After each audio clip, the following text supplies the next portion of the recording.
నమస్కారం ఘంటారావానికి స్వాగతం. ముందుగా ప్రధాన అంశాలు. కరీంనగర్ మేయర్ పీఠంపై వీడిన ఉత్కంఠ. మేయర్గా బీజేపీ అభ్యర్థి కొలగాని శ్రీనివాస్ ఎన్నిక.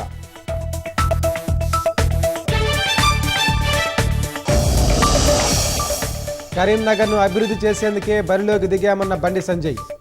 రాజకీయాలు పక్కన పెట్టి ప్రగతిపై దృష్టి పెట్టాలని వెల్లడి.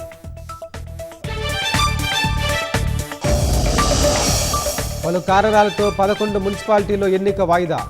పెద్ద ఎత్తున ఆందోళనలు చేస్తున్న ప్రధాన పార్టీల శ్రేణులు.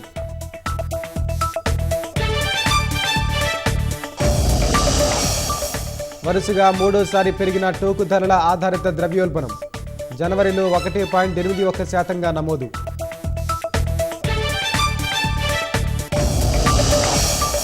మహిళలకు ఆలయ ప్రవేశం పిటిషన్లపై ఏప్రిల్ 7 నుంచి తుది విచారణకు సిజేఐ ఎంపిక చేసే 9 మంది సభ్యుల ధర్మాసనం.